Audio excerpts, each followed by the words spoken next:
My life might have been tougher than the average person's. I didn't have a dad. It was just my single mom who raised me all by herself. We were estranged from our relatives, so mom was all alone in her efforts, and she managed to send me to college. But years of hardship took their toll, and she passed away due to illness around the same time I graduated. After that, I had no family left, but I landed a job at a regular company and met my wonderful husband, Tony. Tony, an executive at a client company, was a bit older than me. Having grown up without a dad, Tony was a reassuring and reliable figure for me. One day, I forgot some important documents at the client's office.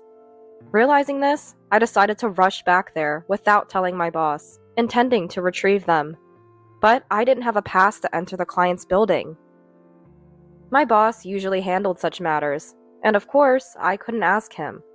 Standing clueless in front of the client's office, an employee I had met earlier came running out with the documents. That was how I met Tony. Knowing my situation, Tony handed me the documents and said with an innocent smile, "Let's keep this our little secret." I fell for that smile and aggressively pursued him. It didn't take long for us to get married, and I found happiness. We weren't blessed with children, but every day was joyful.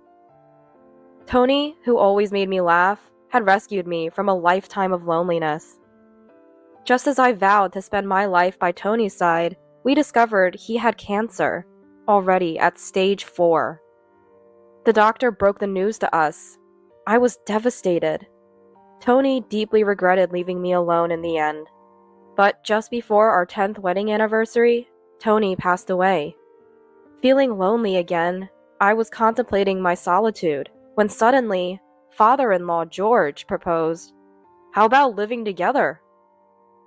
George was the only person who genuinely rejoiced and celebrated our marriage. Initially, when Tony and I decided to marry, I had no family, so I was met with skepticism from Tony's circles and relatives. Some relatives even opposed our marriage. However, George never cared about me having no family, and after the marriage, treated me like his real family. Tony's mother, Marie, had passed away when he was young, so George had been living for many years with his real sister, Lily. Maybe that's why George was so handy and could manage all household tasks. He was also a great cook, often visiting our home to treat us with delicious meals. Lily, who lived with George, was single and didn't have a steady job. She used to earn quite a bit from door-to-door sales, but since that company went bankrupt, she struggled to find stable employment and was doing odd jobs. Most of the living expenses were covered by George's income, but a few years ago, George's legs grew weak. He quit his job, and they were barely getting by on his small earnings and pension. Knowing that George, who handled household chores, wasn't in the best health, I had been helping out at his place from time to time, even when Tony was alive. George would always apologize with a regretful look, saying, "I'm sorry, I've become a burden because of my condition." I'd reply, "Don't worry about it. I'm good at housework, and I'm happy to see you well." Not knowing what it's like to have a dad, I was genuinely happy to take care of George. Tony, knowing I considered George like a real dad, was always happy to send me off to help. However, Lily didn't feel the same way. Whenever I went to help, she would meet me at the door and say, "So, you're here to butter up again. You're an outsider, you know. No matter what you do, you won't get any inheritance." With a spiteful look. I would always deny it, saying, "No, that's not my intention." But Lily would repeat the same line every time I visited. Despite her continuous sarcasm towards me, Lily never attempted to do any housework. Ideally, Lily, who had been living there all along, should have been the one doing the chores, but she would always go out and not return until late at night. Even when she was home and saw me helping, she would just hurl insults at me and then return to her room, seemingly satisfied. George noticed this behavior and warned Lily, but it had no effect. He then apologized to me again, saying, "I'm sorry." Because of this, even though I didn't mind taking care of George, living together would mean facing Lily every day. I asked for some time to think about George's offer. After all, living alone after Tony's passing was indeed unsettling. Having someone reliable around is completely different, especially since the offer came from George, who was like a dad to me. Despite Lily's harassment, I concluded that I could endure it to live a better life. I strongly preferred returning to a home with George over going back to an empty house. Later, I moved in with George, bringing only a few belongings. I was familiar with George's house, knowing where everything was, except for the inside of Lily's room. Whenever I passed by, I could smell cigarette smoke, but her door was always closed. When I offered to clean her room occasionally, she accused me of being a thief. "No way! Don't enter my room without permission. You might steal something." I protested. "I would never do such a thing." "You can't be sure. After all, you have no family to trouble, right?" Every time Lily spoke to me, she would use words like outsider and remind me of having no family. Knowing these were the words that hurt me the most, she knew I couldn't retort and deliberately used them. Once her door was half open and I could see inside, confirming Lily wasn't there, I peeked in to find cigarette butts, alcohol bottles, and trash scattered on the floor. I hesitated for a moment, but knowing Lily would accuse me again, I quietly closed the door. Since Lily was mostly out during the day, I could spend the day in peace by avoiding her in the mornings and evenings, enduring the harsh treatment. This life continued for several months. Lily's harassment persisted, but during this time, George's health deteriorated day by day. Recently, walking became difficult for him, leading to more bedridden days. His health worsened, catching colds more frequently. Despite hospital visits, his condition did not improve, and a year into living together, he couldn't get out of bed anymore. I suggested hospitalization, but George stubbornly refused. Seeing this, Lily loudly accused me in front of George. "Ever since you came to this house, George's health has been declining. Are you putting something in his food, I wonder?" George looked at his sister, but no longer had the energy to admonish her. Then, turning to me, he wore the same apologetic expression as before. Perhaps he was worried that if he were hospitalized, Lily would torment me even more. I continued to care for George while trying to ignore Lily's constant bad-mouthing. Lily didn't care for her own brother at all. She only entered George's room to hurl insults at me. But as George's care was demanding, I barely reacted to her. Maybe because I didn't respond to her verbal abuse, she started throwing things at me when she was drunk. "Don't act all high and mighty cleaning our house. This is mine, and George's home. Just stick to cooking or something," she yelled, splashing her drink on me. My head was drenched in alcohol, and some even spilled onto George's bed. "Stop it, please. It's getting on George," I begged, trying to stop her. But Lily, drunk, wouldn't listen.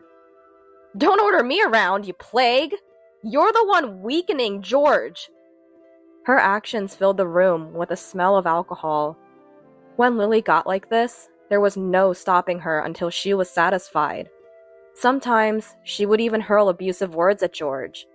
"George, maybe it's time for you to find peace. If this continues, my living expenses will turn into your medical bills. This woman will be happy to be rid of her caregiving duties." She mercilessly spoke such cruel words to her own brother. George just looked at her with tearful eyes. All I could do was protect George and wait for the violence to end. Lily's drunken rampages were always predictable. She spent her days outside, frequently visiting a nearby lottery ticket vendor.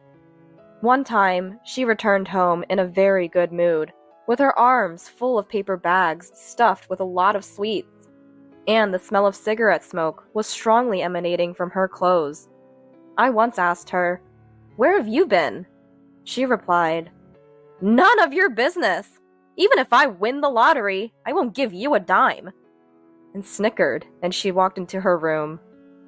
She must have been in a good mood to accidentally reveal her lottery habit. That was when I first learned Lily spent her days at the lottery ticket vendor. I was curious how she managed to fund her lottery habit, but I was too frightened by her outbursts to ask.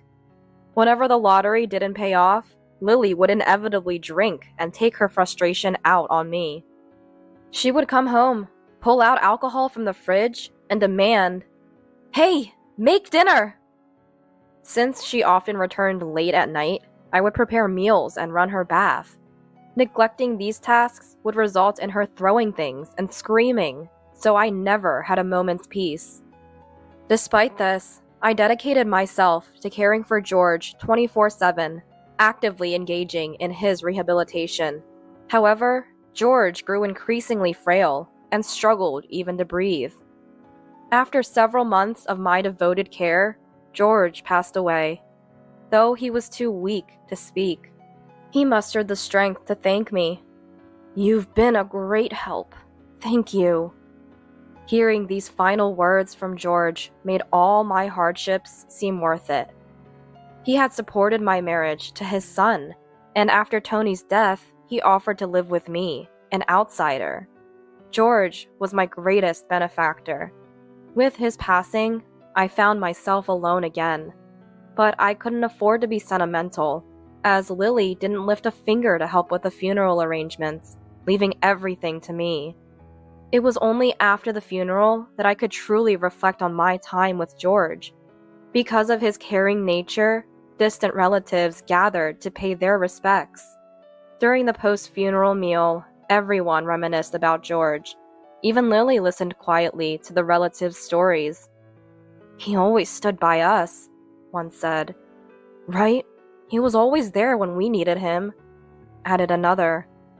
George had always been a man of action, never expecting anything in return for his help.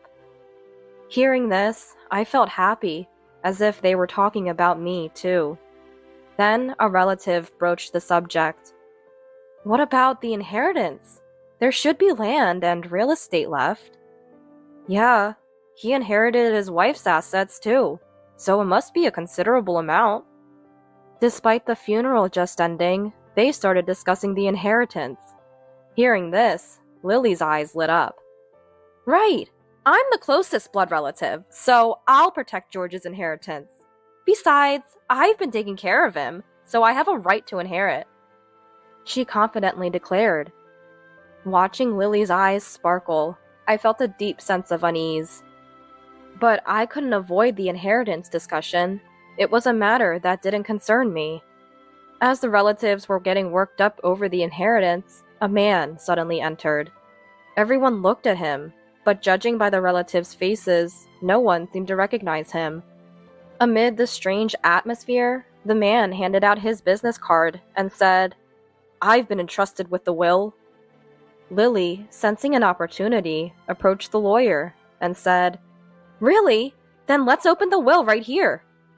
Her eyes were shining again as she pulled the lawyer to a seat. The lawyer took out the will from his bag and began to read it in a calm manner. Lily's face turned red immediately. The relatives also became restless. The will stated that all of George's estate was entrusted to me, and nothing was left for his biological sister. I was as surprised as anyone. Even though I lived with George, I was still an outsider. That he entrusted his entire estate to me was unexpected. Hearing the lawyer's words, Lily lost her bright eyes, her face filling with anger and hatred. "How can he leave the inheritance to some unknown woman? This is unacceptable. Has George lost his mind?" Lily yelled in a voice that was almost like a roar. She continued, "After Marie passed away, it was me who lived with and struggled with George. What does this woman know about our lives? It's ridiculous to leave everything to her." She looked ready to pounce on me. Some relatives seemed to agree. "Yeah, she lived with him for a long time. She's his real sister. Maybe there's a mistake in this will. Probably moved in for the inheritance.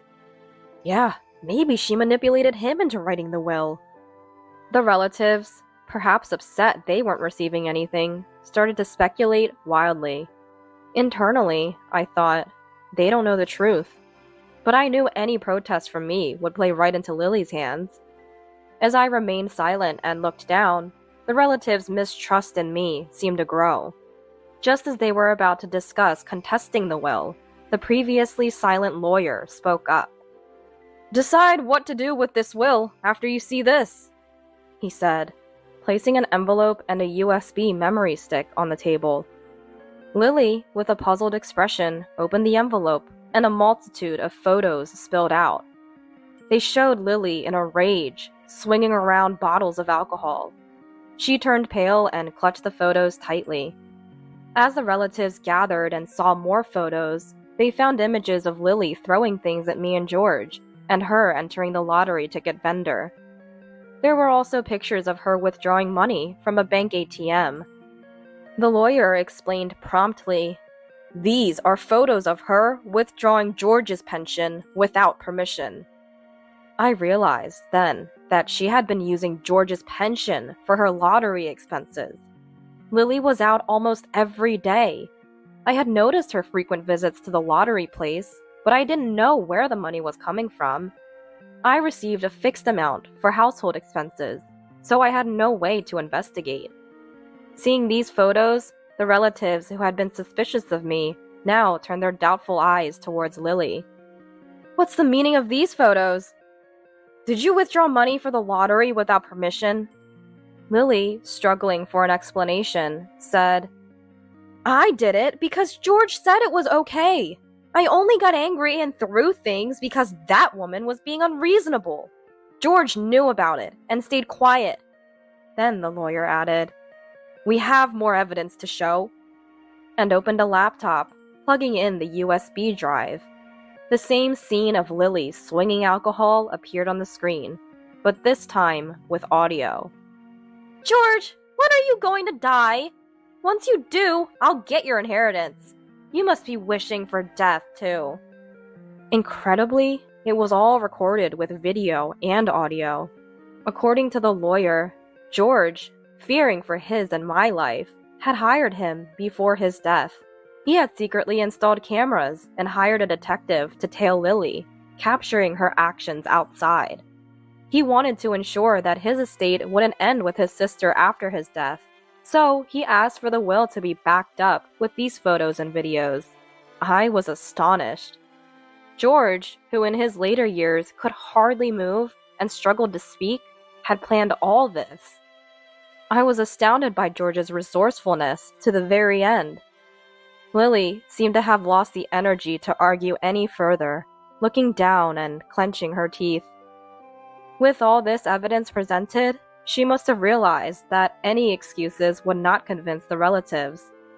She downed a bottle of alcohol in one go and slumped over the table. After witnessing the video, the relatives were clearly not inclined to let Lily inherit the estate. Thanks to the will and the plethora of evidence the lawyer presented, I was the one who inherited the estate. Initially, I thought of declining the substantial inheritance. Even though it was George's wish, we were still strangers after all. I feared I might end up misusing the fortune, perhaps even in gambling, like Lily. But the fact remained that George trusted me and treated me like family, even if it was for a short while. As a gesture of gratitude, I decided to use the inheritance to maintain George's grave for as long as I live. I had enough to live on from Tony's inheritance. I erected a tombstone for George and set up a grand altar, placing photographs of Tony and George and Marie there. As for Lily, she succumbed to a gambling addiction and alcoholism and was forcibly admitted to a hospital. She likely won't leave it for the rest of her life. While I did feel a pang of pity, I couldn't forgive the years of torment she put me through. Still, as George's biological sister, I thought it right to cover her hospital expenses.